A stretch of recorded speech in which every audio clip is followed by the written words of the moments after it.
अल्लाहि वस्सलातु वस्सलामु अला रसूलिल्लाह अम्मा बाद फ़ौज़ु बिल्लाहि मिनश्शैतानिर्रजीम बिस्मिल्लाहिर्रहमानिर्रहीम सिरातल्लज़ीना अनअमता अलैहिम गैरिल मग़ज़ूबि अलैहिम वलद्दाल्लीन आमीन। सिराता रास्ता, अल्लज़ीना उन लोगों का, अनअमता अलैहिम जिन पर तूने इनाम किया, गैरिल मग़ज़ूबि अलैहिम ना कि उन लोगों का रास्ता जिन पर तेरा गज़ब हुआ, वलद्दाल्लीन और ना भटके हुए लोगों का, गुमराह लोगों का। सिरातल्लज़ीना अनअमता अलैहिम, पीछे हमने बात की थी कि अल्लाह हमें सीधा रास्ता दिखला, और यहाँ उसी बात की आगे मज़ीद वजाहत है कि सीधा रास्ते से मुराद ये है कि अल्लाह हमें उन लोगों का रास्ता दिखला जिन पर तूने इनाम किया। इनाम क्या है? इनाम नेमत से है। नेमत क्या होती है? हमारे यहाँ नेमत क्या है? दौलत मिल जाना, माल मिल जाना, औलाद मिल जाना, सेहत का होना, घर बार मिल जाना, ये सारी नेमतें हैं। लेकिन अल्लाह की निगाह में, अल्लाह की नज़र में नेमत क्या है? अल्लाह ताला फरमाते हैं वमन युतिइर रसूल वमन युतिइल्लाह वर रसूल फउलाइका मअल्लज़ीना अनअमल्लाहु अलैहिम मिनन नबिय्यीन वस्सिद्दीक़ीन वश्शुहदाኢ वस्सालिहीन। तो अल्लाह की निगाह में मेहनत ये है कि इंसान अल्लाह उसके रसूल की इताअत करे। फउलाइका मअल्लज़ीना अनअमल्लाहु अलैहिम, ये हैं वो लोग जिन पर अल्लाह ताला ने इनाम किया है। तो वह कौन लोग हैं? मिनन नबिय्यीन वस्सिद्दीक़ीन वश्शुहदाኢ वस्सालिहीन, चार किस्म के लोग हैं, जिनमें सबसे पहला नंबर अम्बिया का है। नबी तो कोई आज के दौर में बन नहीं सकता, नबूवत का सिलसिला ख़त्म हो गया। पीछे बचे तीन कैटेगरियाँ। वस्सिद्दीक़ीन, सच बोलना।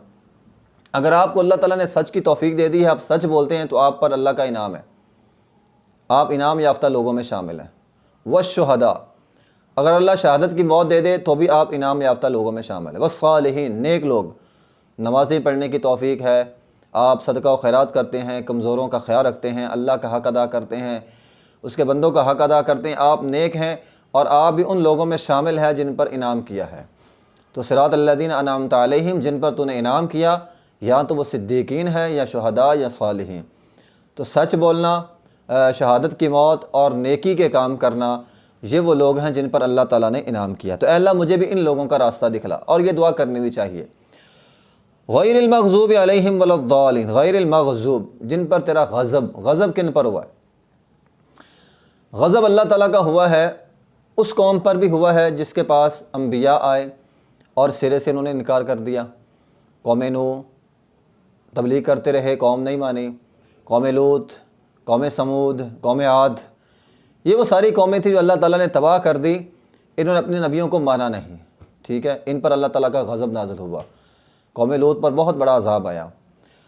इसी तरह मग़ज़ूब अलैहिम में ख़ास तौर पर वो कौम मुराद है जिन्होंने अपने नबी को तस्लीम भी कर लिया लेकिन बाद में फिर छोड़ दिया, तालीमात को छोड़ दिया। ख़ास कर वो मग़ज़ूब हैं। कुरान मजीद में इस बात की वजाहत मिलती है। अल्लाह ताला फरमाते हैं कुल हल उनब्बिउकुम बिशर्रिम मिन ज़ालिका मसूबतन इंदल्लाह, ऐ पैगम्बर क्या मैं तुम्हें उन लोगों के बारे में ना बतलाऊँ जो अल्लाह ताला के यहाँ सबसे बदतर लोग हैं, ठीक है, सज़ा के लिहाज से। मन लअनहुल्लाह, जिन पर अल्लाह ताला की लानत उतरी, व ग़ाज़िबा अलैहि, अल्लाह का गज़ब भी उतरा, व जअला मिनहुमुल क़िरदता वल ख़नाज़ीर, अल्लाह ने उनको बंदर बना दिया, उनको खंजीर बना दिया, ठीक है, बंदर बन गए, खंजीर बन गए। व अबदत तागूत, तागूत के बंदे बन गए। उलाइका शर्रुम मकान, तो ये वो लोग हैं कायनात में सबसे बदतर हैं।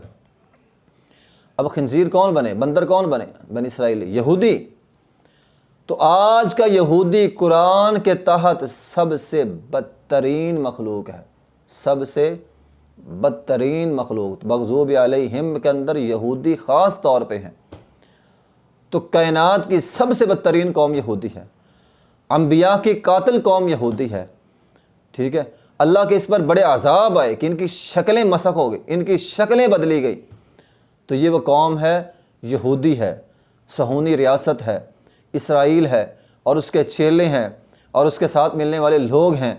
ये सारे लोग कुरान कहता है सबसे बदतरीन लोग हैं। तो गैरिल मग़ज़ूबि अलैहिम यहूदी, वलद्दाल्लीन के अंदर ईसाई हैं। अल्लाह ताला ने कुरान मजीद के अंदर फरमाया है वला तत्तबिउ अहवा कौमिन क़द ज़ल्लू मिन क़ब्लु व अज़ल्लू कसीरन व ज़ल्लू अन सवाइस सबील, के जो सीधे रास्ते से हटके हुए लोग हैं। तो असल में भटका हुआ किसे कहते हैं? भटका हुआ शख्स वो होता है कि एक मिसाल के तौर पर एक बंदा जा रहा है, ठीक है, तो जाते जाते आगे दो चार रास्ते आ जाएं, अब उसे समझ ना आए कि सीधा रास्ता कौन सा है, वो अपनी तरफ से एक रास्ते पर चल पड़े, तो वो भूल जाए, वो होता है भटका हुआ।